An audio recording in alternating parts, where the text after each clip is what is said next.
आज आपण भाताची एकदम साधी आणि सोपी रेसिपी पाहणार आहोत।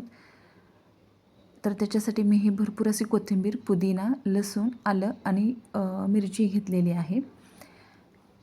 आता उन्हाळ्याचे दिवस आहेत, काही खावंसं वाटत नाही किंवा करावंसंही वाटत नाही, त्यावेळी असं एकदम साधं सोपं जेवण जेव्हा आवडतं त्यावेळी अशा प्रकारे तुम्ही हा राईस बनवला एकदम सोप्या पद्धतीने आणि कमी वेळात, तर हा राईस तुम्ही या उन्हाळ्यात नक्की बनवून पहा।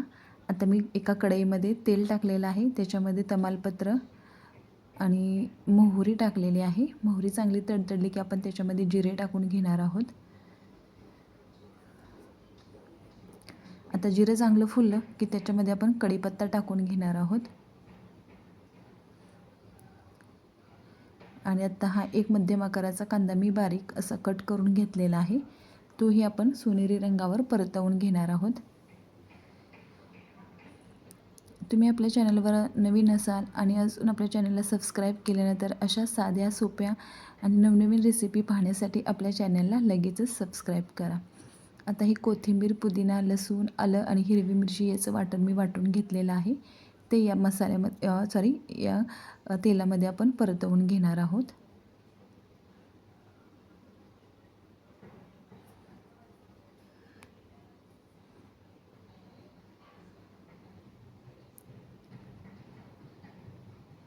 आता एक वाटी वाटाणा घेतलेला आहे मी, तोही टाकून घेतलेला आहे। त्याच्यानंतर अर्धा चमचा हळद, एक चमचा लाल तिखट चटणी आहे, हिरवी मिरची पण टाकलेली आहे, त्याच्यामुळे चटणी तुम्हाला जसं कमी जास्त तिखट आवडतं त्याच्यानुसार टाकून घ्या। आणि ना मी हे टाकलेले धने जिरे पावडर टाकून घेतलेली। आणि आत्ता मी पाणी पण बाजूला तुम्ही पाहू शकता गरम करत ठेवलेलं आहे। आणि स्टार्टिंगला कुकर ठेवला होता, त्याच वेळी मी हे तांदूळ स्वच्छ धुवून ठेवलेले, भिजत ठेवले नव्हते, फक्त धुवून ठेवलेले आहेत।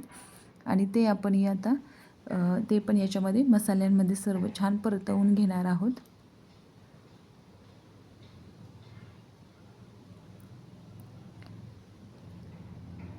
तुम्हाला हवं असेल तर तुम्ही कोथिंबीरीचं प्रमाण वाढवू शकता। आता मी हे 2 वाटी तांदूळ घेतलेले, त्याच्यासाठी ना मी 4 वाटी गरम पाणी घेतलेलं आहे। याला गरमच पाणी वापरायचं आणि जर गरम पाणी वापरायचं नसेल तर आता तुम्ही मसाल्यामध्ये तांदूळ टाकला ना तर त्याच्याऐवजी पाणी टाकायचं आणि पाणी उकळल्यानंतर त्याच्यामध्ये आपण हे तांदूळ धुतलेले टाकलं, तसं केलं तरीही चालेल। आता मिक्सरचं एक भांडं होतं ना, त्याच्यात मी थोडंसं पाणी टाकून तेही याच्यात टाकून घेते आहे। अगदी थोडंसं अर्धा कपपेक्षा सुद्धा कमी आहे ते पाणी। आणि आता आपण याच्यात ना टोमॅटो असं वरून टाकायची, फोडणी टाकायची नाहीत, असं वरून टाकले ना खूप छान असं हे त्याच्यामध्ये दिसतात। आणि चवीनुसार मीठ, हिरवा वाटाणा आणि आपण हळद टाकले तर तो भाताला येणारा पिवळा कलर आणि त्याच्यामध्ये हे लाल बटाटे खूप छान असं हे दिसतं। आणि अगदी शेवटी 1 चमचा मी हे साजूक तूप टाकून घेतलेलं आहे।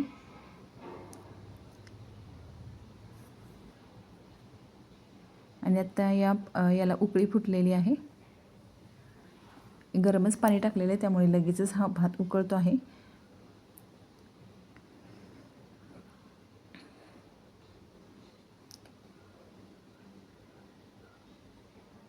आणि आत्ता पण याला कुकरचं झाकण लावून घेऊया आणि मध्यम आचेवरती याच्यानं मी